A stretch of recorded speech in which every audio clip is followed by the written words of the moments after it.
하나님의 말씀을 좀 함께 보겠습니다. 욥기 3장 1절입니다.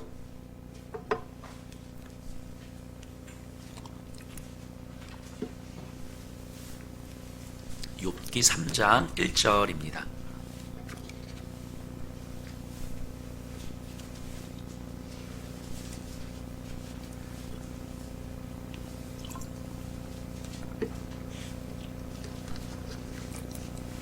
우리 한 절인데 우리 함께 읽겠습니다. 시작.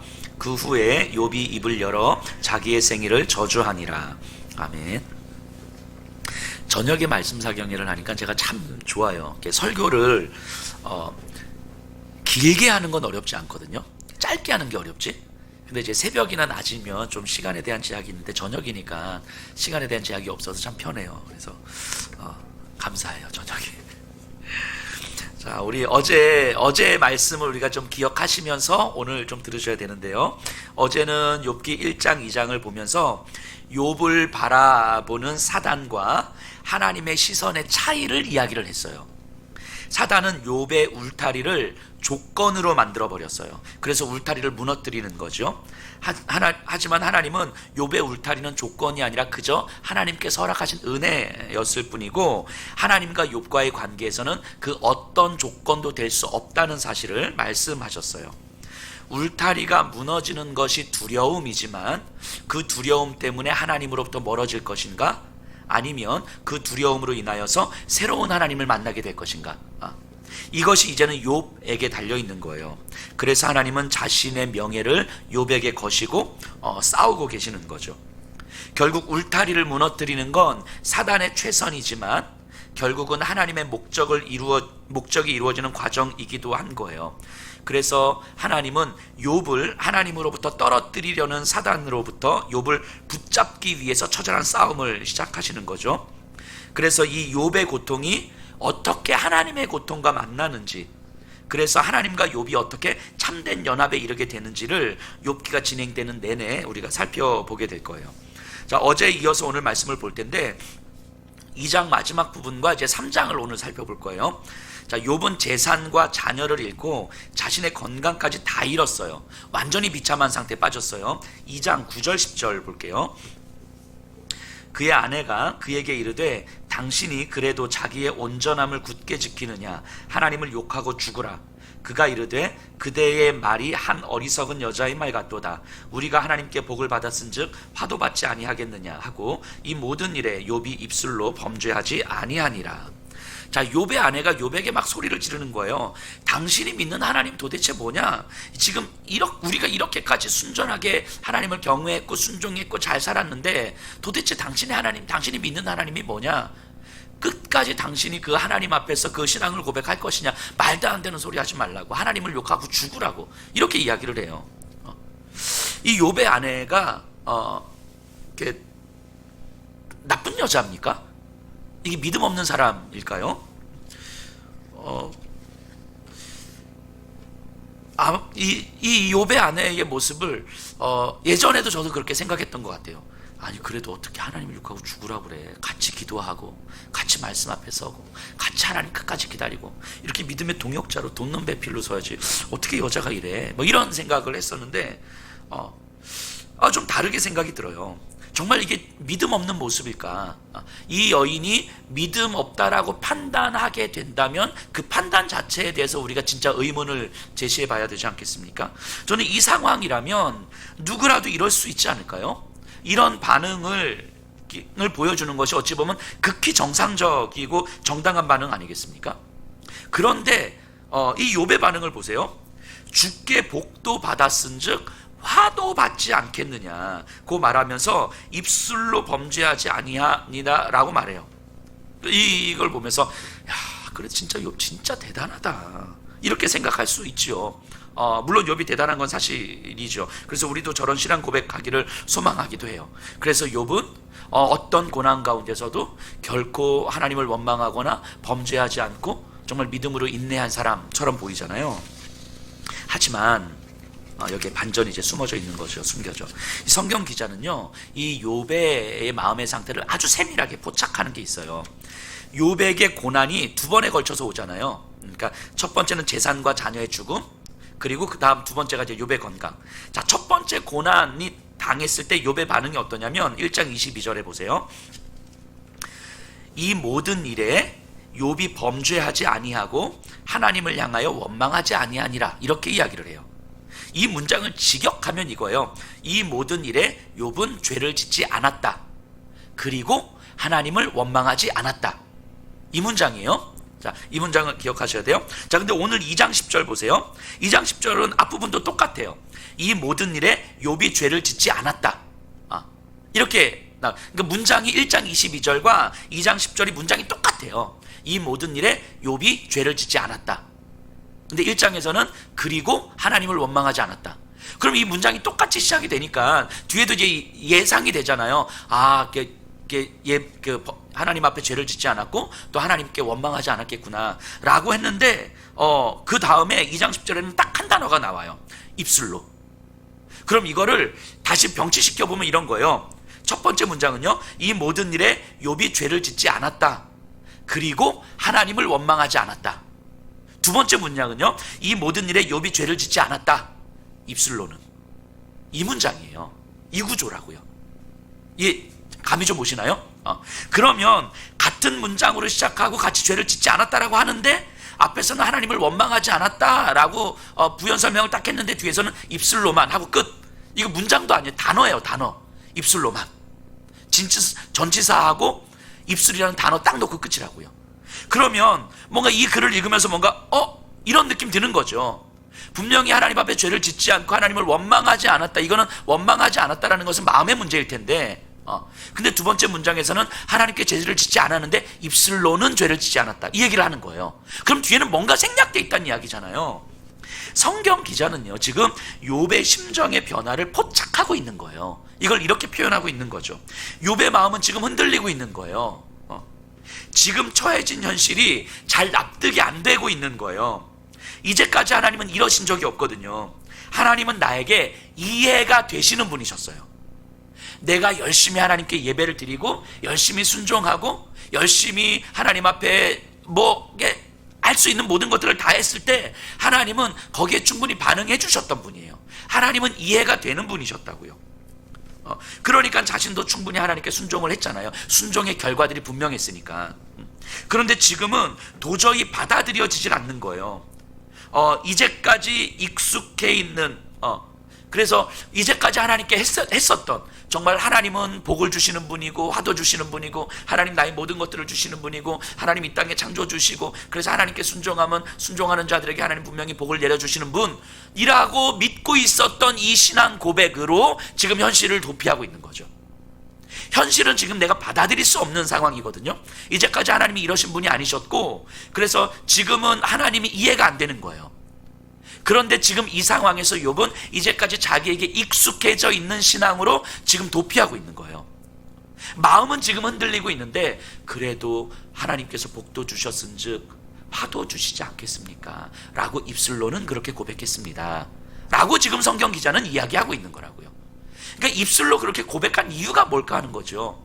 이것 외에는 지금 욥이 할 수 있는 게 없는 거예요. 이 현실을 직면할 수 있는 힘이 없으니까, 이해가 안 되니까, 받아들여지질 않으니까, 하나님도 이해가 안 되니까.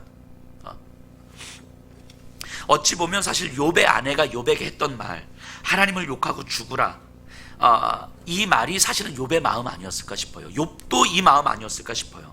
하지만 그 마음을 입술로 직접 고백한다는 것이 욥에게는 매우 어려운 일이 되는 거예요. 왜냐하면 이 마음은 이미 흔들리고 있지만 입술로 흔들리는 마음을 고백한다는 건 이 욥이 신앙을 버리겠다는 이야기잖아요. 욥 입장에서는 이제까지 자기가 지켜왔었던 이 신앙으로 인해서 그래도 좀 행복하고 하나님 안에서 평안하다고 누려왔던 이 신앙을 버리겠다는 거잖아요. 이미 마음은 흔들리고 있는데 이 신앙마저 버리면 욥은 진짜 자기 존재가 아무것도 아닌 존재가 돼버릴 것 같은 거죠. 이 신앙마저 버려버리면 사실은 나는 아무 의미 없는 존재가 될 것 같은 거예요. 욥은 재산을, 자녀를, 그리고 건강을 잃으면서 자신의 모든 울타리가 무너졌다고 생각했어요. 그럼에도 불구하고 욥은 자신의 신앙으로 이 고통을 잘 이길 수 있다고 생각했을지 모르겠습니다. 또 우리가 흔히 그렇게 알고 있을 것 같기도 하고요.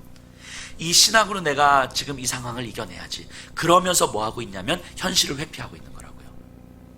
마치 현실의 어떤 게 막 감당할 수 없는 어려움 가운데 교회 가서 기도만 하고 있는 거죠. 기도하는 게 나쁘다라는 게 아니라 현실을 받아들이지 않으면서 기도하거든. 마치 제가 주일 설교 때 말씀드렸던 것처럼 우리 아이의 현실을 받아들이는 게 먼저고, 이 받아들임 가운데 어떻게 하나님의 일하심을 기대하는가를 봐야 되는데, 이 현실은 외면하고 기도만 하고 있었던, 이게 지금 욥의 모습인 거죠. 왜냐하면 이게 내 믿음 안에서는 이게 최선이니까. 근데 이것마저 안 하면 사실은 내가 할 수 있는 건 아무것도 없으니까, 내가 신앙마저 버릴 것 같으니까. 욥이 가지고 있었던 신앙은 정말 경건하고 거룩함이었어요. 하지만 어느 순간 욥의 그 경건이 욥에게는 또 하나의 울타리가 되고 있었던 거예요. 욥의 신앙은 욥에게 남은 마지막 울타리였던 거예요. 마지막 울타리. 성경 기자는 지금 이 얘기를 하는 거예요. 그러니까 재산, 자녀, 건강으로 욥의 울타리가 다 무너졌다고 생각했는데 아직 무너지지 않은 울타리가 하나 있었던 거예요. 그게 욥의 신앙이에요. 욥의 신앙. 신앙은 욥의 마음을 소망으로든 아니면 평안함으로든 안전하게 만들어주는 울타리였어요. 내가 아무리 고통을 당해도 하나님으로 나는 안전해 라고 내 마음을 안전하게 만들어주는 울타리. 울타리의 의미가 무엇이었습니까? 우리에게는 그것이 무너지면 정말 죽을 것 같아서 두렵게 만드는 거잖아요. 그것이 없으면 내가 정말 죽을 것 같아서 두려운 것. 하지만 하나님은 그 울타리가 없어도 여전히 하나님이심을 보여주고 싶으신 거잖아요. 지금 욥에게 경건이 울타리가 되었다는 것은, 하나님은 욥의 입술로 고백했던 그 신앙 고백, 지금 마음은 이미 다 흔들려 버렸잖아요. 근데 입술로는 붙들고 있는 거예요. 그런데 그 입술로 고백했던 그 신앙 고백이 없어도 욥의 하나님이신 거예요. 여전히 욥의 신앙 고백을 하느냐 안 하느냐에 달려있지 않다는 거예요.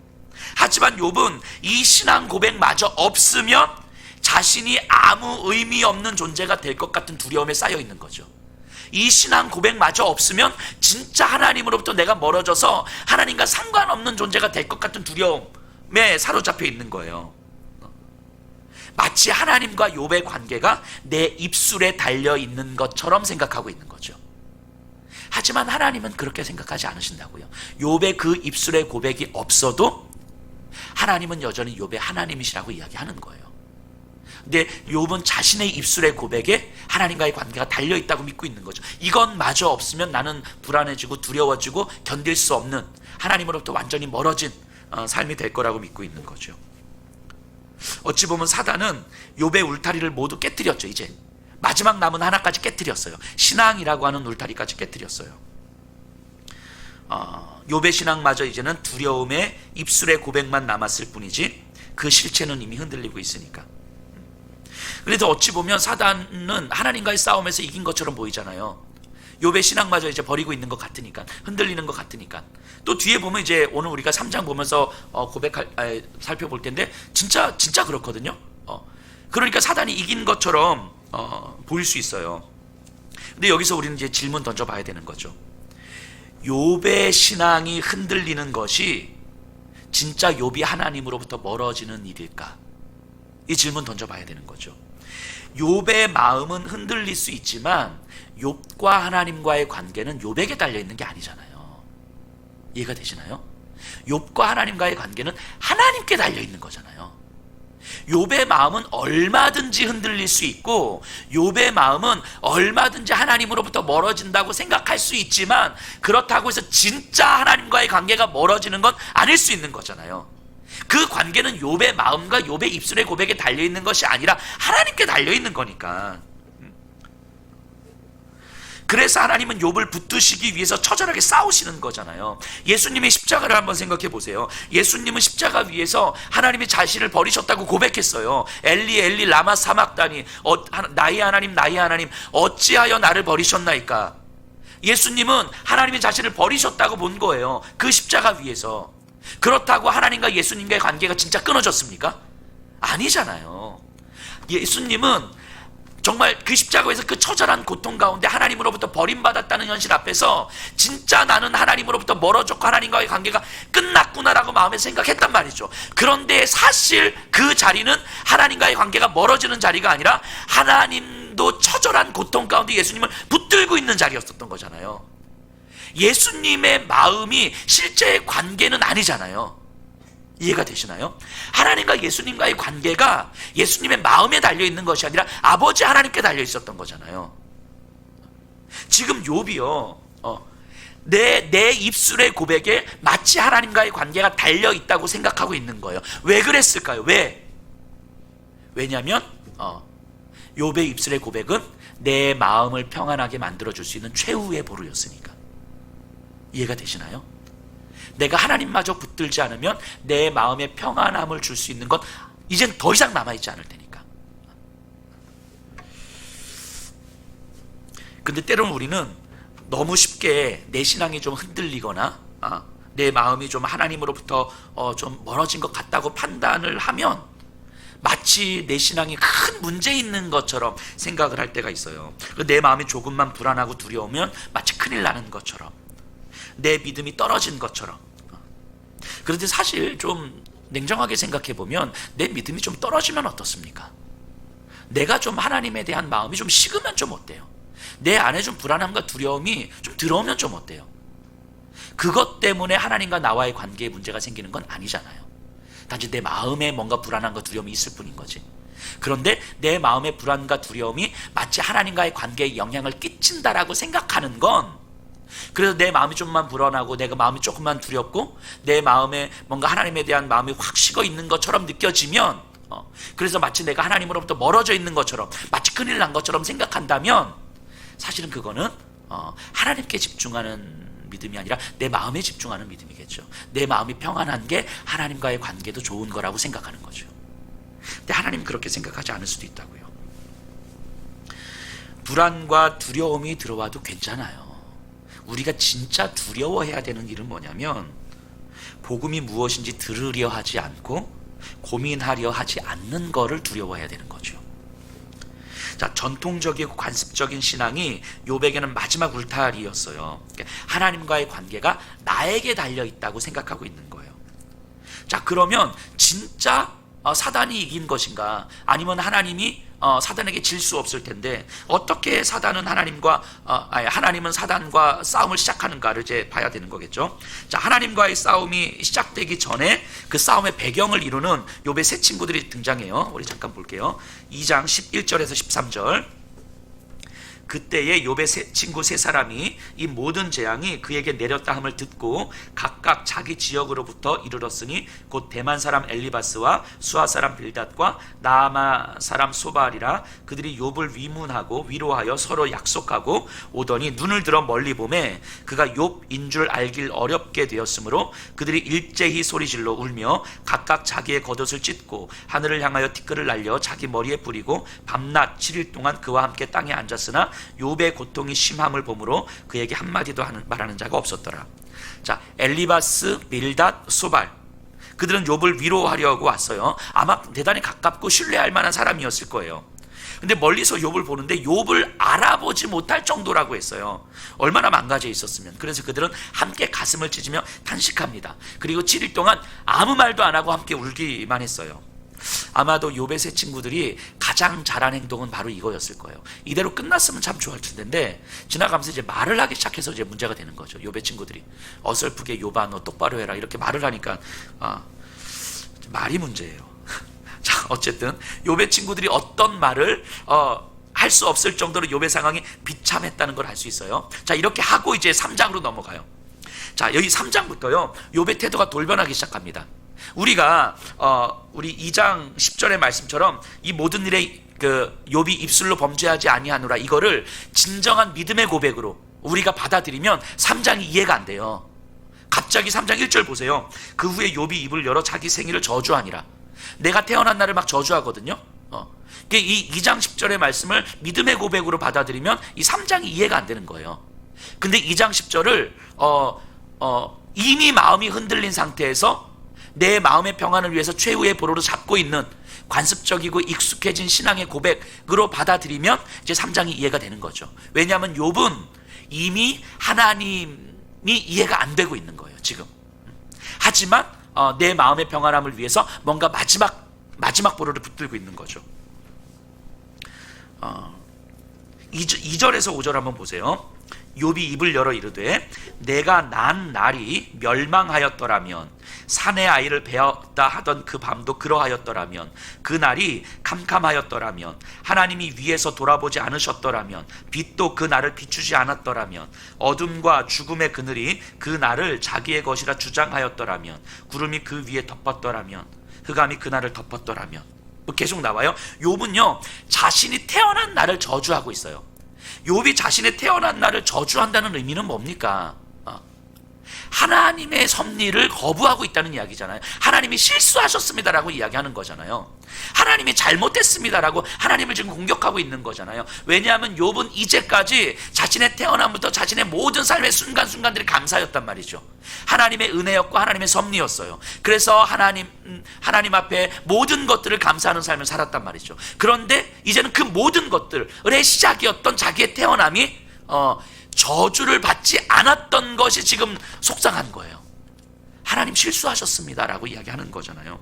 그래서 자신이 태어난 그날 밤이 멸망하였더라면, 하나님이 돌아보지 않으셨더라면, 흑암이 덮어서 그날을 없는 것처럼 만들었더라면, 내가 태어나지 않았더라면 더 좋았을 텐데, 지금 이런 고통도 경험하지 않았을 텐데, 죽지 못해 살고 있는 자신이 너무 비참하고 한탄스러운 거예요. 이게 지금 욥의 마음인 거예요. 그러니까 우리가 2장 10절에서 봤던 것처럼 복을 주신 분도 하나님이시니 화를 받는 것도 당연하지 않겠습니까? 라고 하는 이 욥의 고백을 진짜로 들으면 안 되는 거예요. 그러니까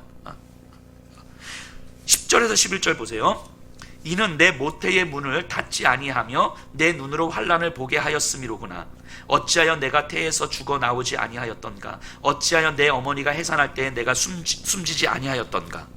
자, 그리고 20절, 23절은 이제 그 모든 화살이 이제는 하나님께로 갑니다. 어찌하여 고난당하는 자에게 빛을 주셨으며 마음이 아픈 자에게 생명을 주셨는고 이러한 자는 죽기를 바라도 오지 아니하니 땅을 파고 숨긴 보배를 찾음보다 죽음을 구하는 것을 더하다가 무덤을 찾아 얻으면 심히 기뻐하고 즐거워하나니 하나님에게 둘러싸여 길이 아득한 사람에게 어찌 빛을 비춰주셨는고. 이게 이 얘기예요. 도대체 지금 하나님 왜 나를 붙들고 계십니까? 나를 놓아주시라고. 왜 나에게 생명을 주시냐고. 왜 나에게 빛을 주시냐고. 그것이 나를 고문하고 있는 걸 모르시냐고. 하나님이 나를 붙드시고 있는 게 나를 더 고통스럽게 하는 거라고. 하나님께서 지금 나에게 생명을 주시고 있는 것이 나를 더 힘들게 만드는 거라고. 하나님 나한테 무슨 억하심정이 있는 거냐고. 나를 지금 못 잡아먹어서 안달인 거냐고. 이제 그만 나를 놓아주라고. 지금 이 얘기하고 있는 거예요. 하나님 진짜 잘못하고 있는 겁니다. 이거예요.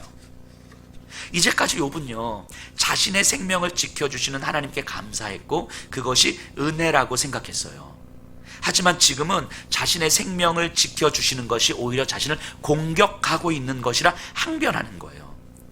하나님과의 관계를 지탱해 준다고 믿었던 어떠한 상황 속에서도 내 마음을 그래도 평안하게 만들어준다고 소망을 품을 수 있다고 믿었던 이 마음이 이미 무너진 거예요. 하나님과의 관계에서 가질 수 있는 마음의 평안함이 이미 무너진 거죠. 왜냐하면 자신의 울타리가 지금 다 무너지고 마지막 남은 최후의 보른 이 신앙으로도 지금 내 상황을 설명할 수가 없는 거예요.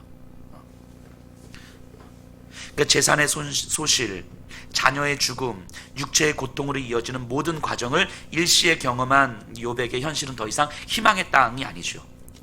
하나님은 그럼에도 불구하고 이제까지 희망이었었거든요. 그래서 기도하면, 그래도 금식하면, 그래도 하나님 앞에 정말 열심히 제사를 드리면 내 제사에 응답해 주셨단 말이에요. 이제까지. 근데 이제는 어떤 응답도 안 해주시잖아요. 계속해서 침묵하시잖아요. 이 하나님이 이해가 안 되는 거예요. 그러니까 욥의 입장에서는 자신의 절망 속에서 고통받는 자에게 주시는 하나님의 약속도, 또 고통받는 자들과 함께 하실 것이라는 하나님의 위로도 지금 없는 거예요. 내 안에 울타리가 다 무너지고 하나님은 내가 이해할 수 없는 방식으로 지금 일하고 계시는 거고, 하나님은 내가 받아들일 수 없고 하나님과의 관계도 이미 나는 끝났고, 그러니까 하나님으로부터 어떤 위로도 소망도 지금 받을 수 없는 상태인 거예요. 마지막 남은 최후의 보루인 신앙마저 지금 무너지고 있는 거죠. 마지막 고백을 보세요. 25, 26절. 내가 두려워하는 그것이 내게 임하였고 내가 무서워하는 그것이 내 몸에 미쳤구나. 나에게는 평온도 없고 안일도 없고 휴식도 없고 다만 불안만 있구나. 자, 뭐라고 고백합니까? 내가 두려워하던 그것, 무서워하던 그것이 나한테 왔어요. 내가 두려워하던 그것이 무엇입니까? 울타리가 무너지는 거잖아요. 나를 안전하게 만들어준다고 했던 울타리가 무너지는 거잖아요. 근데 내 마지막 울타리, 내 마음을 끝까지 안전하게 만들어준다고 믿었던 신앙이라는 울타리마저 지금 무너지고 있는 거잖아요. 나를 안전하게 만들어줄 수 있는 건 이제 아무것도 남지 않은 상태, 불안만 가득한 상태가 남은 거예요. 다시 생각해 보세요. 욥이 진짜 무서워하고 두려워하던 것, 아마 욥을 진짜 지금 이 상황에서 두렵게 만들었던 건 내 신앙이 무너져가고 있다는 사실을 보고 있는 것 아니겠습니까? 내가 더 이상 하나님을 의지하지 않고 있구나.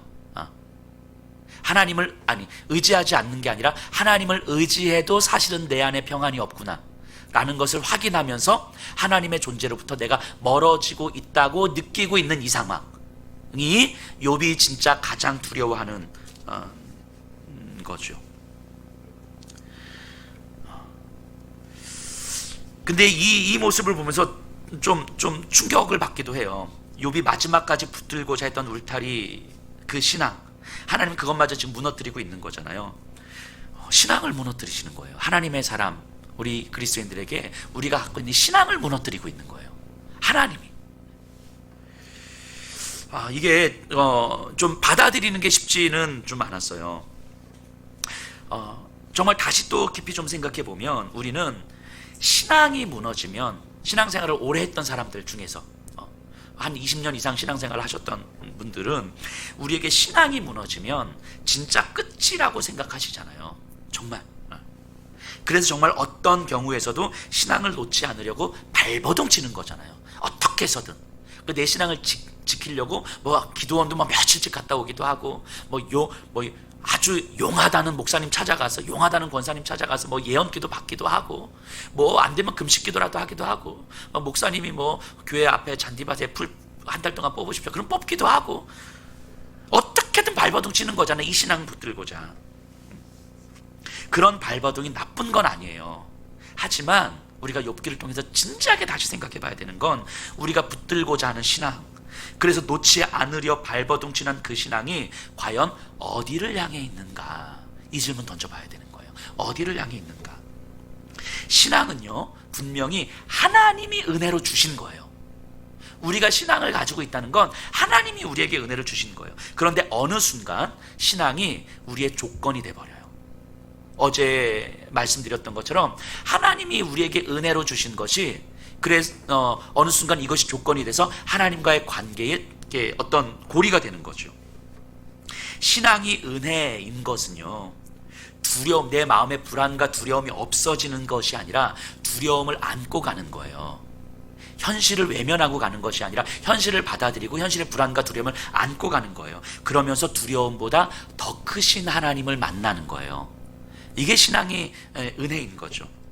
하지만 신앙이 조건이 되면 내가 두렵거나 불안하면 안 되는 거예요. 하나님을 믿으면 내 마음이 편안해져야 되는 거예요.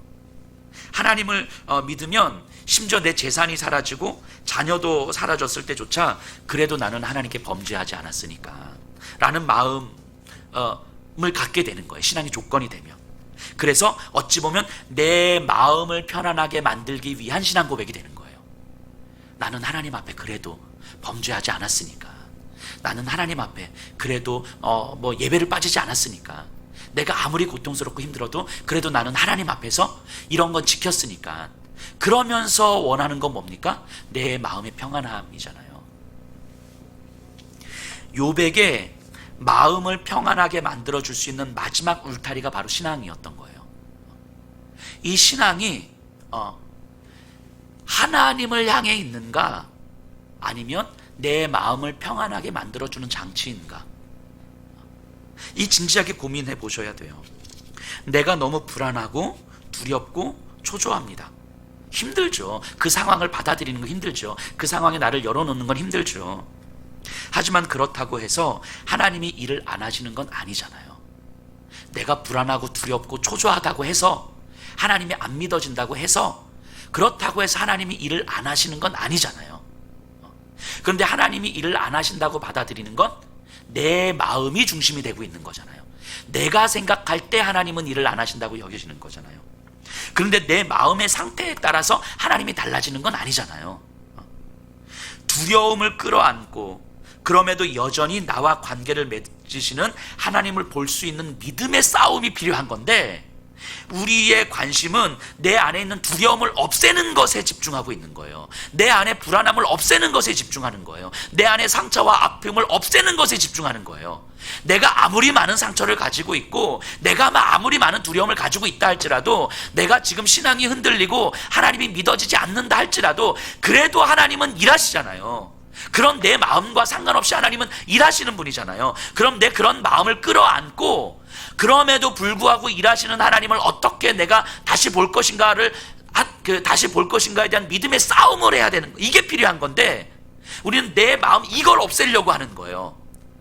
내 마음의 상처를 없애려고 하는 거고 내 마음의 두려움을 없애려고 하는 거예요. 그리고 하나님은 이걸 도와주셔야 되는 거예요. 그래서 찬양 들으면 마음이 편안해져. 예배 드리면 마음이 편안해지고 기도하면 마음이 편안해지고, 그래서 내가 하나님을 믿는 이유는 내 마음이 편안해지기 위해서예요. 이게 기복신앙이라고 할 수는 없는데 매우 교묘하게 은혜가 조건이 되어버린 신앙인 거죠. 이 욥의 신앙은요, 지금 말씀드린 이런 신앙은, 이런 방식의 신앙은, 내 마음에 집중되어 있는, 내 마음을 향해 있는 신앙은 어찌 보면 이스라엘 민족이 가지고 있는 전형적인 인과응보의 신학이에요. 인과응보가 뭡니까? 어떤 원인이 있으면 결과가 있다는 거잖아요. 아주 쉽게 말하면 이거예요. 순종하면 복 받는 거예요. 불순종하면 저주 받는 거예요. 이게 틀리지 않거든요. 맞는 말인데 하나님은 꼭 반드시 이렇게만 일하시는 분은 아니잖아요. 순종해도 복이 없을 수도 있잖아요. 이해되시죠? 근데 순종하면 무조건 복을 주셔야 되고 불순종하면 무조건 저주하셔야 되는 건 아니잖아요. 이 말이 맞는 말이지만 반드시 그래야 되는 건 아니잖아요, 하나님이. 근데 이스라엘 민족은 그것을 신앙의 원리로 삼고 살아가고 있었어요. 이거를 이제 구약에서는 이제 신명기 신학 이렇게 표현하기도 하는데,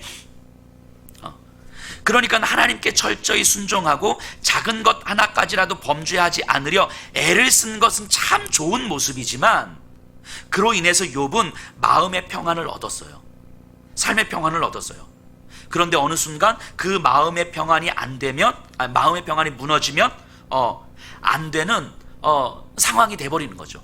이 마음의 평안이 무너지면 안 되는 그 조건이 돼버린 거예요. 그래서 이 마음의 평안을 유지하기 위해서 욥은 더 철저히 하나님께 순종했고, 더 철저히 하나님 앞에 예배드렸고, 더 철저히 하나님의 말씀을 들었던 거예요. 그리고 철저히 하나님께 순종하고 예배드리고 하나님을 쫓았을 때 하나님은 거기에 충분히 응답해 주셨고, 그리고 하나님으로 인하여서 욥은 충분히 평안한 삶을 살았던 거예요. 그러면 그럴수록 더 철저히 순종하고, 그럴수록 하나님은 더 바로바로 응답해 주셨던 거죠. 결국 이런 형국이었어요. 이것이 이스라엘 민족이 가지고 있었던 신앙이었고 욥이 가지고 있었던 신앙이었어요. 그런데 이런 신앙의 원리, 이렇게 해야만 하는 것, 그래서 결국 우리가 율법을 지켜야 되는 건 하나님께 저주받지 않기 위해서이고, 그래서 율법을 어기는 사람들은 이스라엘 사이에서도 이렇게 막 몰아치고 그 율법을 지키면 하나님께서 정말 복을 주시고 막. 근데 이런 틀을 깨트렸던 사람이 예레미야 이런 사람들 아닙니까? 그래서 이스라엘 사람들에게 엄청 맞았잖아요. 그렇죠? 이런 틀을 깨트린 사람이 예수님이었잖아요. 그 예수님 이스라엘 백성 유대 민족에게 엄청 욕먹고 결국 죽으셨잖아요. 근데 이런 신앙을 좀 더 자세히 들여다보면요, 결국 그 안에 두려움이 있는 거예요. 두려움이. 복을 받고 싶은 마음은 결국 저주를 받고 싶지 않은 마음이잖아요.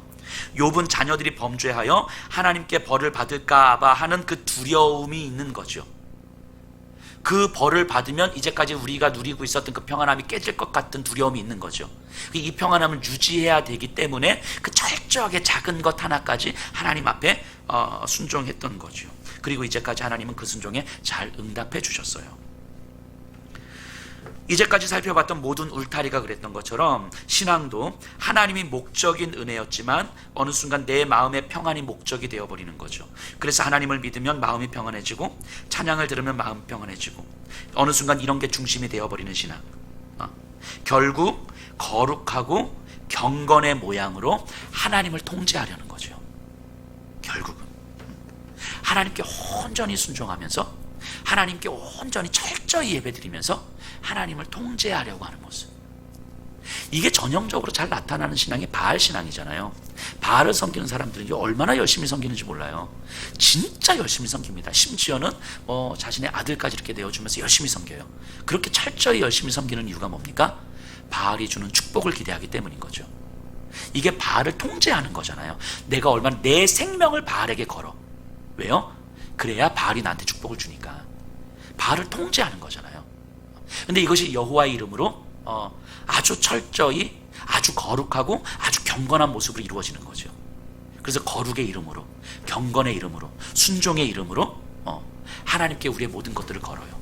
왜냐하면 그래야 하나님은 우리에게 축복을 주실 테니까. 어찌 보면 우리는 하나님을 통제하려고 하는 거죠. 하나님을. 그러니까 아주 교묘하게 거룩의 이름으로 하나님을 바알로 만들어버리는 거죠. 이게 욥의 마지막 울타리였어요. 욥의. 주일 설교 때 제가 제 아들에 대한 이야기를, 제 아들에 대한 제 마음의 이야기를 했잖아요. 근데 제 아내 또한 뭐 같은 그러니까 여러 마음의 갈등을 겪었겠죠. 이거는 어제 아내가 저한테 해준 말인데 사전에 동의를 안 얻었어요. 아이하고 이제 상담을 받고 난 후에 이제 아내는 그래도 뭔가 이렇게 아이가 조금 문제가 있구나라고 감지했지만 본인이 생각했던 것보다 문제가 조금 더 크구나 라는 것에 이제 마음이 좀 무너진 거예요. 그런데 정말 내 마음이 무너졌던 것은 이런 거였다는 거죠.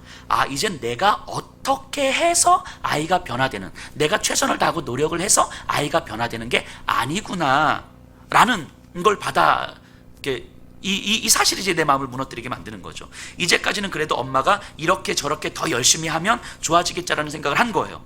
그리고 노력이 마음처럼은 잘 안 되지만 그래도 열심히 하면 변할 거라고 이제 믿었으니까 결국 주도권은 누구한테 있는 거예요? 나한테 있는 거잖아요. 내가 얼마나 열심을 내고 얼마나 최선을 다하느냐에 따라서 사실은 이렇게 변할 수 있는 거니까. 그런데 노력을 해서 되는 상황이 아니었던 거죠. 이제 아내의 손을 이제 떠나버리는 거잖아요. 여기서 오는 무력감에 마음의 힘이 빠진 거죠. 근데 여기서 한 번 더 생각해 보면 왜 내 손을 떠난 문제라는 것에 내 마음이 무너졌을까 라고 생각하면서 한 가지를 깨달은 거죠. 내가 내 아들을 통제하려고 했었던 거구나. 엄마가 원하는 대로 변화시키고자, 즉 아들을 통제하고자 엄마가 할 수 있는 최선을 다하는 거죠. 즉 아들을 향한 최선은 아들을 통제하기 위한 도구였던 거죠. 하지만 아들을 사랑한다는 이름으로 이제 다 덮고 가는 거죠. 하지만 엄마가 통제할 수 없는 상황이라는 걸 알게 되니까 마음이 힘이 빠지고 무너졌던 거죠. 그리고 통제하려는 마음에는 사실은 두려움이 있는 거죠. 두려움이. 이렇게 변화되지 않으면 어떡하지? 이대로 계속 가면 어떻게 되는 거지? 전혀 어떤 변화도 일어나지 않으면 어떡하는 거지? 이런 두려움이 아이를 통제하려고 했고, 통제하려고 하면 할수록 더 최선을 다하게 되는 거죠. 더 열심히 했던 거죠. 하지만 이런 최선이 의미가 없어지는 거예요. 이 최선이 의미가 없다는 사실이 드러난 거잖아요. 내가 통제할 수가 없어졌어요. 그러니까 막막함이 들어오는 거죠. 여기서 이제 무너지는 거예요. 그래서 아내 안에 있던 이 아이에 대한 그 두려움을 다시 직면하고, 그 두려움을 내가 통제하려는 것이 아니라 하나님께 다시 맡기기 위해서, 이 두려움을 맡기기 위해서 다시 믿음의 싸움을 하고 있는 거예요. 그러니까 엄마가 원하는 대로, 아빠가 원하는 대로 변화될지 안 될지를 그냥 열어놓는 거예요. 원하는 방향은 있지만 이렇게 될지 안 될지에 대해서 결론을 열어놓는 거예요. 내가 원하는 방식으로 되기 위해서 내가 정말 최선을 다해가는 게 아니라 가능성을 열어놓는 거죠. 이게 두려움을 받아들이는 거예요. 원하는 방향으로 가지 않을지라도 그 가능성을 열어놓는 거죠. 모든 것을 하나님께 열어놓는 것, 그것을 위해서 믿음의 싸움을 하다 보면 어느 순간 내가 가진 두려움이 사실은 내가 울타리를 붙들고 있었기 때문이라는 것을 깨닫게 되는 거죠. 그럼 여기서 이제 또 새로운 믿음의 싸움이 시작되는 거 아닙니까? 근데 이런 모습이 우리 신앙생활에도 그대로 녹아있는 것 같아요. 하나님의 이름을 부르고 경건하고 거룩한 모습으로 순종하는데 사실 그 안엔 두려움이 도사리고 있는 거죠. 두려움이. 그 두려움을 느끼고 싶지 않고 그 두려움이 없었으면 좋겠는 거죠. 그래서 우리는 하나님을 필요로 해요.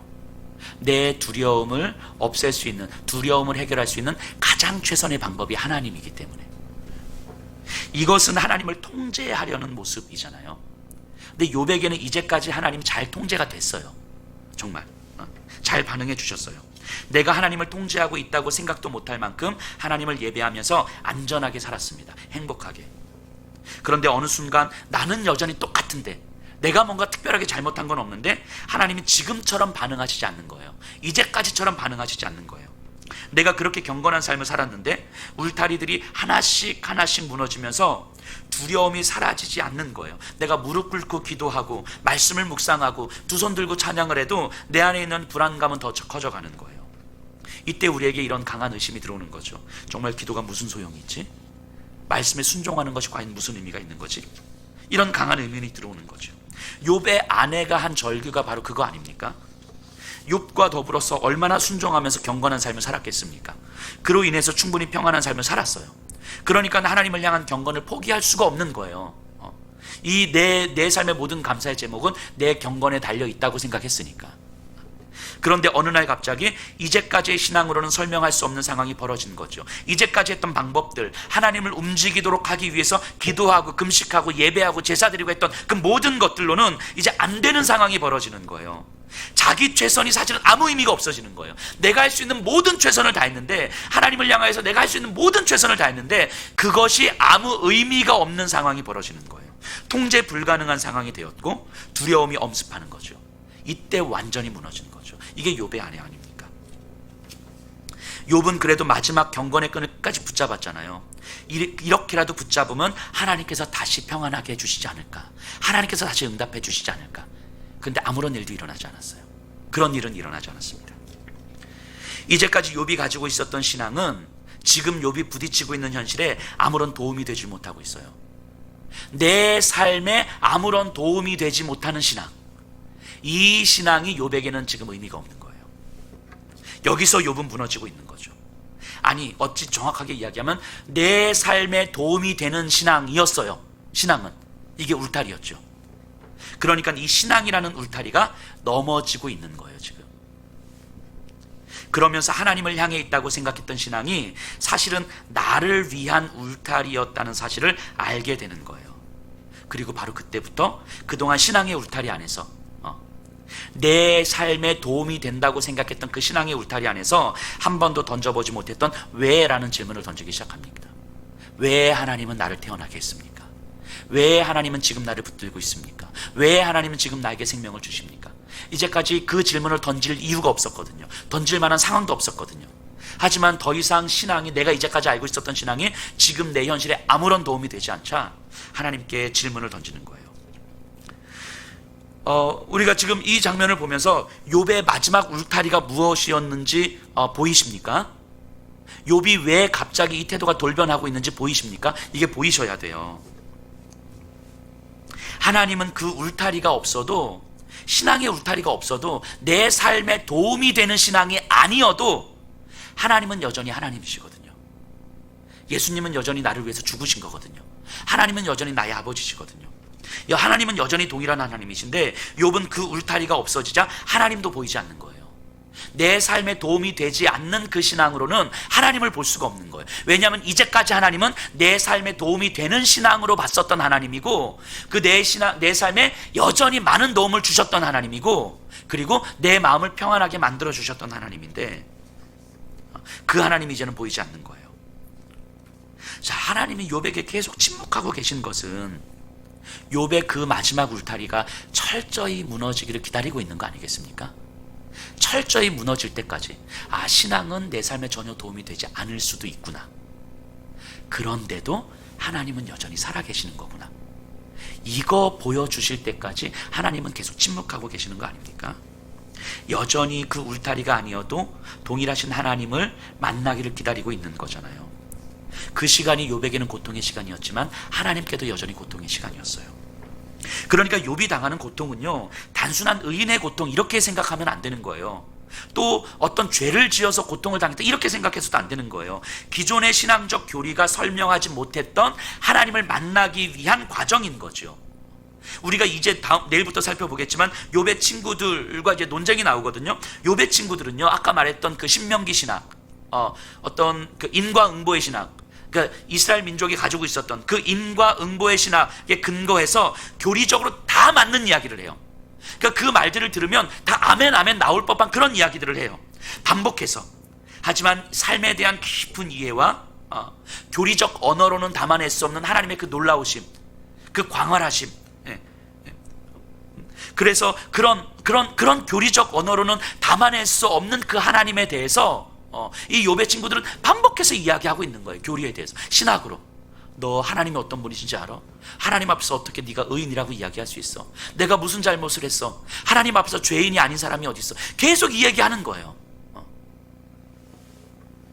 욥의 그들의 교리적 언어로는, 신학적 언어로는 욥의 고통을 설명할 수도 없고 새로운 하나님을 만날 수도 없는 거죠. 하지만 욥은 처절한 고통 앞에서 하나님께 왜? 라는 질문을 강하게 던지면서 교리적, 신학적 언어를 넘어서고 이제까지 우리가 이제까지 경험했던 신앙의 틀을 넘어서는 새로운 신앙의 언어들을 발견해 가는 거예요. 새로운 하나님을 지금 발견해 가는 거예요. 그 힘겨운 과정이, 그 두려움을 받아들이는 과정이, 현실의 무너짐을 받아들이는 과정이 욥과 친구들이 논쟁해 가는 과정인 거예요. 이 길게 논쟁하는 과정은 욥이 그 두려움을 받아들이는 믿음의 싸움을 하는 시간들인 거예요. 그래서 이 논쟁의 과정들을 보면서 욥의 친구들은 어떻게 해서 계속 신학적 언어를 반복해서 이야기하고 있는지, 그럼에도 불구하고 욥의 언어가 어떻게 조금씩 변화되어 가고 있는지를 살펴보면서 욥이 어떻게 두려움에 직면해 가고 있는가, 욥이 어떻게 새로운 언어를, 새로운 하나님을 만나고 있는가를 보셔야 되는 거예요. 유진 피터슨 목사님이 이렇게 말씀하셨거든요. 추상화는 기도의 적이다. 아름다운 개념들은 기도의 적이다. 세련된 사고는 기도의 적이다. 바위에 발가락이 부딪히고 폭풍 후에 흠뻑 젖고 원수에게서 뺨을 맞을 때 진정한 기도가 시작된다. 이게 무슨 의미입니까? 내 삶의 울타리를 가지고 그 안에 안전하게 거주하기를 바라면서는 참된 기도를 할 수 없다는 거예요. 왜냐하면 그때의 기도는 내 울타리 안에 안전하게 거주하기를 바라는 것이, 그래서 신앙의 방향이 나에게 있을 때는 사실은 기도의 방향은 내게 있기 때문인 거죠. 우리 자녀들을 위해서, 내 건강을 위해서, 내 생활을 위해서. 이것들이 아니면 하나님과의 관계에 심각한 문제가 생길 거라는 전제하에 이 안전이 거하게 되는 것이 우리의 방향, 신앙의 방향이 되는 거죠. 심지어 하나님께 내 생명을 걸 것입니다, 하나님 말씀하시면 저는 목숨이라도 걸고 순종하겠습니다 라고 말해도 결국은 그랬기 때문에 하나님께서 나에게 주신 어떤 축복과 어떤 마음의 평안함을 기대하기 때문인 거죠. 그럴 상황에서는 참된 기도가 나올 수 없다는 거예요. 어찌 보면 많은 그리스도인들은 인생의 문제에 대해서 이미 기독교적인 답을 가지고 있어요. 신앙생활을 오래 하신 분들은 그 모든 상황의 문제에 대해서 기독교적인 답이 뭔지 다 알아요. 오랫동안 듣고 배워왔던 것들로. 그래서인지 어느 순간 그 기독교적인 답이 진리를 대신하는 경우들이 많죠. 그 기독교적인 답이 예수님을 대신하게 돼요. 예수님을 만나기 위해서 처절한 싸움을 하는 대신에 이제까지 내가 알고 있던 예수님으로 그냥 만족하면서 가는 거예요. 요만큼, 이 울타리 안에서 바라보는 요만한 하나님이 그냥 하나님의 전부인 것처럼 만족하고 가는 거예요. 하나님을 만나기 위해서 처절한 믿음의 싸움을 하기보다는 안전한 종교적 울타리를 만들어버려요. 그리고 기독교적인 답이 아니면 틀린 게 돼버리는 거죠. 하지만 분명한 건 그런 기독교는요, 십자가의 무모함을 절대로 이해할 수가 없어요. 자신의 모든 울타리를 무너뜨리며 모든 두려움을 받아들이신 곳이 십자가잖아요. 마음의 편안을 누리는 삶이 아니라 온갖 수치와 모욕과 불안과 두려움을 받아들이신 곳이 십자가잖아요. 나의 두려움과 불안함이 기준이 될 수 없다는 것을 보여주신 곳이 십자가잖아요. 그래서 하나님께서 이 십자가에, 하나님께 예수님도 이 십자가의 자리만은 피하게 해달라고, 이 십자가만은 내가 지지 않게 해달라고 그렇게 기도했지만 결국 그 자리에 서신 거잖아요. 그 자리에 서신 이유가 뭡니까? 하나님이 나와 함께 하시니까 내 마음이 이제 평안해서, 하나님이 나와 함께 하시니까 이제 담대함이 생겨서 그래서 십자가 지신 겁니까? 아니잖아요. 예수님 여전히 두려우셨고, 여전히 무서우셨고, 여전히 마음은 불편했고 여전히 마음은 힘들었고 여전히 그 십자가 자리는 비참함이었고 절망이었어요. 그러니까 십자가가 무모한 자리였던 거예요. 하나님과 함께 하시니까 평안해서 내가 십자가에 졌습니다. 이건 십자가를 모르는 이야기인 거죠. 십자가는 그런 자리가 아니죠. 여전히 두렵고 불안하지만 그 자리, 그 불안과 두려움을 끌어안고 십자가로 가셨던 거예요. 그래서 십자가는 무모함이에요. 하지만 거기서 자기 울타리가 모두 무너진 거기서 교리적 답이 아닌 살아계신 하나님의 울부짖음과 가슴 찢는 사랑을 만나는 거예요. 거기서 정해진 기독교적인 답이 아니라 내 두려움과 불안함을 끌어안고 서 있는 그 십자가의 자리에서 나를 향해서 울부짖으시는, 나를 향하여서 나보다 더 고통스러워하시는 하나님을 만나는 거예요. 그래서 하나님은 욥을 그리고 우리를 기어코 십자가의 자리로 끌고 오시는 거예요. 그게 우리를 붙들어 놓는 길이니까. 우리를 향한 그 하나님의 그 가슴 찢는 사랑을 만날 수밖에 없는 자리니까 기어코 우리를 십자가 자리를 끌고 오는 거예요. 그래서 우리는 십자가의 자리에 그렇게 가고 싶지 않은 하나님 앞에 기도하는 거잖아요. 하나님 이것만은 안 됩니다. 하나님 저것만은 안 됩니다. 이거는 들어주셔야 됩니다. 그런데 그 기도의 그 신앙의 방향이 어디를 향해 있는지 진지하게 돌아보라고 말씀하시는 거예요. 그리고 기어코 십자가 자리로 끌고 오셔서 거기서 우리를 향하여서, 나를 향하여서 가슴 찢으며 울부짖으신 하나님의 사랑을 만나게 하시는 거예요.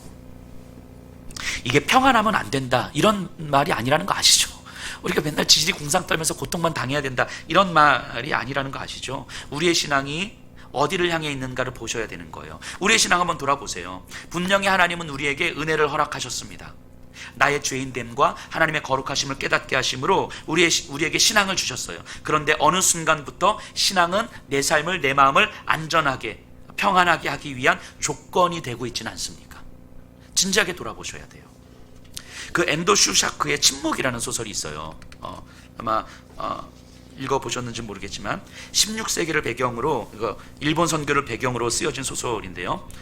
탁월한 영성을 지닌 페레이라라는 신부님이 일본에 선교를 갔다가 배교를 했다는 소식이 들려집니다. 그러자 그 페레이라 신부님의 제자인 로드리게스라는 신부님이 그럴 리가 없다 우리 선생님이 하면서 추적하기 위해서 일본으로 와요. 당시 일본은 천주교 금지령을 내렸거든요. 그래서 성직자 및 신도들에게 현상금을 걸기도 하고요, 갖은 고문으로 죽이기도 했어요. 그러니까 신부들을 통해서 신앙을 갖게 된 수많은 일본인 신자들은 순교합니다. 그럼에도 불구하고 신자들이 점점 늘어나는 거예요. 그러자 일본인 관리들이 이래서는 안 되겠다, 그들의 지도자인 신부들을, 성직자들을 배교시켜야 되겠다라고 전략을 짜기 시작합니다. 그래서 어떤 방식을 생각해내냐면 신자들의 사제가, 신부가 보는 앞에서 이 신자들을 고문하고 처형하는 거예요. 이 사제 신부가 배교를 하지 않으면, 예수님을 부인하지 않으면 이제까지 미사를 함께 드리고 신앙 안에서 친밀함을 나누었던 신자들을 한 명씩 한 명씩 불에 태워 죽이고, 목을 잘라 죽이고, 물에 빠뜨려 죽이고, 뜨거운 물에 지져 죽이고, 신자들을 밤새도록 구덩이에 거꾸로 매달아 두고 고통에 젖은 그 신음소리를 그 신부들에게 들려주는 거예요. 그러면서 신부들에게 배교를 강요합니다. 당신들의 그 영광스러운 순교를 위해서 저 불쌍한 사람들이 죽어도 괜찮은가? 너희가 사랑의 실천을 중요시한다면서 어떻게 저 무고한 사람들이 죽어나가는 것을 방관하는 것인가? 당신이 배교를 하면 저 사람들이 살 수 있는데, 사랑의 실천 운운하면서 당신이 배교만 하면 살 수 있는 저 사람들을 외면하는 건 정말 이기적인 거 아닌가? 당신이 말하는 하나님의 사랑의 실천이란 겨우 이 정도인가? 그냥 하나님을 믿지 않는다 한마디만 하면, 그래서 저 예수의 그림에 눈 한번 질끈 감고 침 뱉고 밟고 지나가면 이 사람 모두 살릴 수 있는데, 저 사람들을 살릴 수 있는 방법이 오로지 당신 손에 있는데 당신 그래도 예수님을 끝까지 부인하지 않을 것인가? 이렇게 신부들에게 이야기를 하는 거예요. 그냥 차라리 신부인 내 목숨만 뺏어가면, 내 목을 치고 나를 불에 태우고 바다에 수장시키면 그냥 그렇게 순교자로서 죽을 수 있을 텐데, 조금 고통스럽겠지만 하나님 나라에 대한 희망을 두고 있기에, 또 거룩한 순교자라는 어떤 이름을 남길 수 있기에 잠깐의 고통이 끝나면 내 영혼은 하나님 곁에 가 있을 수 있기 때문에 눈 딱 감고 순교를 받아들일 수 있을 것 같은데, 내 눈 앞에서 내 말을 신뢰해서 세례를 받고 하나님을 고백했던 저 사람들이 죽음을 받아들여야 하는 그 모습을 보고 있는 것이, 그 내가 배교만 하면 저들을 살릴 수 있는데 라는 생각이 괴롭히는 거죠. 이 로드리게스 신부가 그 상황에 직면해 있는 거예요. 신자들의 고통스러운 신음소리를 들으면서 절규합니다. 이때 신부님이, 로드리게스 신부는 어떤 결정도 내릴 수가 없는 거예요. 정말 깊이 하나님께 울부짖으며 묻습니다. 어찌 보면 기독교적인 답은 정해져 있잖아요. 당연히 순교하는 거죠. 기독교적인 답은 빨리 결정 내리는 것. 하지만 그것이 정말 믿음인가? 아니면 내가 거룩한 순교자로 기억되고 싶은, 배교자로 낙인 찍히고 싶지 않은 욕망인가? 배교를 하면 천국에 못 갈 것 같은 두려움 때문인가? 내가 천국 가려고 저 많은 사람들의 고통을 외면하는 것이 진짜 믿음인가? 아니면 혹시 내가 죽음에 대한 두려움 때문에 저 사람들을 핑계 삼아 배교하려는 건 아닌가? 아무리 생각하고 또 생각해도 로드리게스 신부는 이런 마음이 드는 거예요. 어떤 것을 선택해도, 순교를 선택하든 배교를 선택하든 어떤 것을 선택해도 다 그 안에 내 욕망이 반영되어 있는 거예요. 순교를 선택하는 것, 순교를 선택해도 거룩한 순교자라는 욕망과 천국 가고 싶은 그 욕망이 반영되어 있는 것 같고, 배교를 선택해도 죽음에 대한 두려움이 반영되어 있는 것 같고, 아무리 거룩한 선택인 것처럼 보여도 사실은 내 안에 욕망이 반영되어 있는 거예요. 이제까지 자신이 믿고 있었던 모든 신앙체계가 다 흔들리는 거죠. 로드리게스 신부에게 지금 이 시간은요, 이제까지 자신이 배우고 알고 있었던 그 신학적 선택이, 교리적 선택이 아무 의미 없다는 것을 알려주는 시간이었어요. 아무 의미 없다는 것을. 지금은 어떤 것을 선택하느냐가 아니라 정말 하나님을 만나지 않으면 안 된다는 절실한 시간이었던 거죠. 하나님, 내가 어떤 것을 선택해도 다 내 욕망일 것 같은데 하나님 만나게 해주십시오. 어찌 보면 하나님은요, 우리가 무엇을 선택하는지에는 크게 관심 없을 수도 있을 것 같아요. 로드리게스 신부가 순교를 선택하든 배교를 선택하든 그거에 크게 관심 없으실 것 같아요. 다만 그것을 선택하기까지 어떤 시간을 보내고 있는가, 내 안에 가지고 있는 욕망들, 그것이 만들어낸 내 삶의 울타리들, 그래도 종교가 울타리가 되어 있는 내 모습을 하나님 앞에 직면하고 어떻게 하나님 앞에 처절히 몸부림치고 있는가, 하나님을 만나지 않으면 안 된다는, 내가 갖고 있는 신학이 내 신앙이 아니라 하나님을 만나야 되는데 지금 이 순간 내가 하나님을 만나지 않으면 안 된다는 이 절실함으로 울부짖고 있는지에 하나님은 관심을 갖고 있는 거라고요. 우리가 어떤 것을 선택하느냐의 문제가 아니라. 생각해 보세요. 우리가 우리의 삶의 문제에서 빨리 결론을 내리고 싶어하는 이유가 무엇입니까? 우리의 삶을 돌아보세요. 내가 어떤 상황에 처해져 있을 때, 어떤 억울함, 속상함, 상처, 고통 가운데 처해져 있을 때 빨리 결론을 내리고 싶어하는 이유가 무엇입니까? 정말 하나님 때문입니까? 하나님의 뜻을 발견하고 하나님께 순종하고 싶기 때문입니까? 정말 하나님을 더 잘 알고 싶기 때문이에요? 아니면 이 혼란스러움, 이 힘겨움 을 빨리 끝내고 싶기 때문 아닙니까? 빨리 정리해서 내 마음 편하게 만들기 때문 아닙니까? 그래서 빨리 그냥 편안한 마음으로 어떤 상처와 아픔과 억울함도 없이 그냥 찬양도 하고 말씀도 듣고 편안한 상태에서 예배드리고 싶기 때문 아니에요? 하나님께 순종하는 선택으로 내 마음 편안하게 만들기 위한 거 아니에요? 나는 하나님께 순종했으니까, 하나님이 원하시는 방식으로 선택했으니까, 그러면서 내 마음 위로하고 싶기 때문 아닙니까? 로드리게스 신부님이 절규하는 중에 하나님께서 침묵을 깨고 나타나셨어요. 소설 속에서 말씀하십니다. 이렇게 말씀하세요. 내 얼굴을 밟아라. 너의 아픈 발로 내 얼굴을 밟고 지나가라. 나는 너를 위해 십자가를 졌고 너를 위해 십자가 위에서 죽었다. 내가 너를 사랑해서 그렇게 하였다. 그러니 네가 나를 밟고 지나가기를 원한다. 나를 밟고 지나가 저 사람들을 살려라. 하나님 이렇게 나타나서 응답하시는 거예요. 로드리게스 신부가 예수님의 얼굴을 밟고 지나면서 그 자리에서 엎드려 대성통곡을 합니다. 예수님의 얼굴을 밟고 지나가면서 자신이 평생 따르겠다는 예수님을 자신의 발로 밟고 지나가는 이 비참한 심정에서 대성통곡을 한 것인지, 아니면 그 십자가 위에서 돌아가셨던 예수님의 마음이 비로소 조금 깨달아져서 대성통곡을 한 것인지 모르겠지만 대성통곡을 합니다. 그리고 이후 로드리게스 신부는요, 평생 배교자라는 손가락질을 받으면서 살아요. 배교자라는 비난을 받으면서 살아요.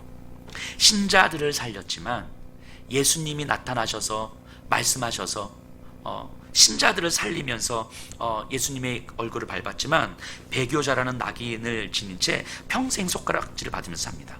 소설은요, 로드리게스 신부에 대해서 어떤 평가를 하지 않아요. 여러분 생각해 보십시다. 로드리게스 신부는 믿음을 버린 겁니까? 아니면 믿음의 선택을 한 것입니까? 우리에게 익숙한 기독교적인 대답으로는 믿음을 버린 게 돼버리거든요. 근데 누구도 믿음을 버렸다라고 말하기는 쉽지 않은 거예요. 이 소설은요, 순교할 것이냐 아니냐 이런 이야기를 하는 게 아니에요. 인간이 할 수 있는 모든 선택은 항상 이기적 동기를 품을 수밖에 없음을 보여주는 거예요. 어떤 믿음의 선택이든 어떤 거룩한 선택이든 이기적 동기를 품을 수밖에 없다는 거예요. 아무리 거룩한 순교를 한다 할지라도 사실은 거룩하지 않을 수 있다는 것을 보여주는 거예요. 하지만 우리는 어찌 보면 이미 믿음의 선택과 그렇지 믿음이 선택이 아닌 기준을 가지고 살아가면서 우리가 생각하는 믿음의 선택 안에 있으면 내 영혼이 평안하다고 안전하다고 느끼고 있는 것 아닙니까? 그것이 바로 믿음이라는 이름으로 우리에게 형성된 울타리인 거예요. 하나님은 그 울타리를 무너뜨리고 있는 거라고요.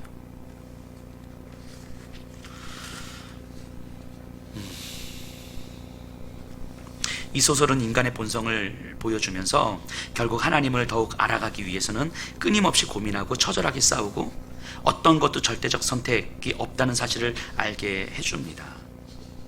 그리고 전혀 예상할 수 없는 모습으로 살아계신 주님을 만나게 해주지요. 두려움과 힘겨움을 끌어안고 평생 살아가는 거예요. 로드리게스 신부님이 배교자라는 낙인을 끌어안고 평생 살아가야 하는 것처럼 이 씨름을 포기하는 것이 안전을 지향하는 것임을 말해주는 거예요. 욥을 통해서 우리가 보는 모습이 바로 그거예요. 기존의 믿음의 체계가 사실은 내 울타리였음을 알게 해주는 거예요. 하지만 하나님은 울타리를 통하지 않고 욥을 만나기를 원하시는 거죠. 그래서 욥은 울타리가 무너지는 아픔과 울타리가 없는 두려움을 경험하면서 처절하게 울부짖는 거예요. 그래서 욥의 고통은 이런 거죠. 혹시 우리에게도 우리가 배워왔던 신앙이 울타리가 되고 있지는 않습니까? 신앙이 사실은 하나님을 통제해서 내 마음이 평안하기를 기대하고 있는 것은 아닙니까? 내 마음이 불안하고 두려우며 문제가 있는 것이고 평안하면 좋은 것이라는 나 중심적인 신앙으로 살고 있는 것은 아닙니까? 그렇다면 우리는 신앙이 울타리가 되고 있는 거예요. 말씀을 한번 좀 정리해 보겠습니다. 욥의 마지막 울타리였던 이 신앙, 아니 이제까지 배워서 경험해왔던 이 믿음의 체계, 그래도 천국에는 갈 수 있으니까 이렇게까지 간절하게 매달리면 하나님은 들어주실 테니까 이런 식의 신앙은 사실은 나를 안전하게 만들기 위한 울타리였다는 사실을 알아야 돼요. 그래서 우리는 때로는 모세의 기도를 배워야 되는 거죠. 하나님, 내가 천국에 못 가더라도 저들을 구해 주십시오. 하나님, 나 천국에 못 가도 됩니다. 하나님께서 사랑하시는 저들을 구원할 수 있다면 나 천국에 못 가도 됩니다. 하나님께서 사랑하시는 저들을 구할 수 있다면 나 십자가에서 죽어도 됩니다. 하나님, 나 버리셔도 됩니다. 내 두려움을 끌어안고 하나님 앞에 서는 거잖아요. 내 안전을 확보한 상태에서 하나님 앞에 서는 게 아니고 내 안전이 전혀 확보되지 않은 상태에서 두려움을 끌어안고 하나님 앞에 서는 거잖아요.